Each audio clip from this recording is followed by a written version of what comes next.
Hello बच्चों, let's understand question firstly. देखिए question क्या बोलना चाहता है। क्वेश्चन में आपको दिया हुआ है acetaldehyde when treated with diluted NaOH gives. अब देखिए क्वेश्चन को समझने से पहले सबसे पहले एसिटाल्डिहाइड की अगर हम बात करें तो इट विल बी CH3CHO, और NaOH की प्रेजेंस में अगर इसको हम हीटअप कर रहे हैं तो एक तो स्ट्रॉन्गर बेस NaOH रहेगा, और साथ में डाइल्यूशन है, दैट मीन्स कि ये वाटर एग्जिस्ट करना चाहिए साथ में ही। तो किसी भी एल्डिहाइड और कीटोन्स में बेसिक मीडियम में दो तरह के रिएक्शंस होते हैं।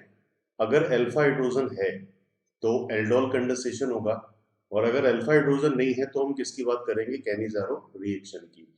तो सबसे पहले तो हमें डिसाइड करना पड़ेगा कि अल्फा हाइड्रोजन है या नहीं, एल्डोल होगा या कैनिजारो होगा। तो CHO से कनेक्टेड इस कार्बन को अल्फा बोला जा सकता है। और अभी अगर देखा जाए तो अपने मॉलिक्यूल में कितने अल्फा हाइड्रोजन नजर आ रहे हैं, 3। तो ये देख के अपने को डिसाइड करना होता है कि जो मैकेनिज्म इस रिएक्शन में चलेगा ये है एल्डोल कंडेंसेशन।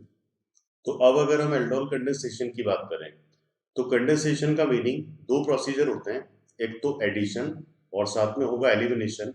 अब देखिए कि यहाँ पे अगर एडिशन करना है तो कम से कम कितने मोल एसिटाल्डिहाइड की रिक्वायरमेंट रहेगी, 2 मोल।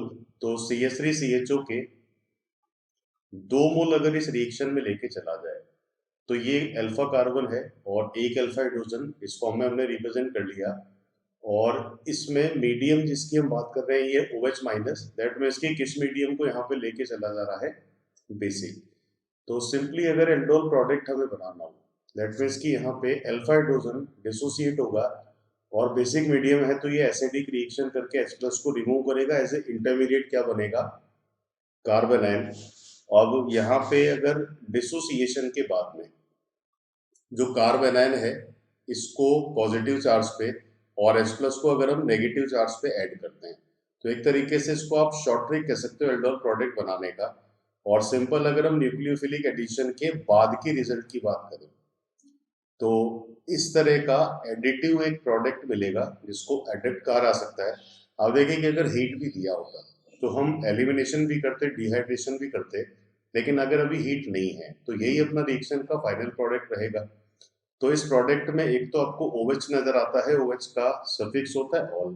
एक नजर आता है CHO, CHO का प्राइमरी जो सफिक्स होता है ये अल होता है IUPAC में। तो इस कंपाउंड में एल भी है और ऑल भी है, इस वजह से इस कंपाउंड को कॉमनली हम क्या नाम दे सकते हैं, एल्डोल। तो ये रिजल्ट बनेगा जब एसिटाल्डिहाइड को हम ट्रीट करेंगे डाइल्यूटेड NaOH के साथ। तो इन चारों ऑप्शन में से अब अगर एक सही आंसर को पिक किया जाए तो करेक्ट आंसर की बात हम किस ऑप्शन में कर पा रहे हैं, ऑप्शन नंबर 3 में। तो I hope you all understood this question. All the best.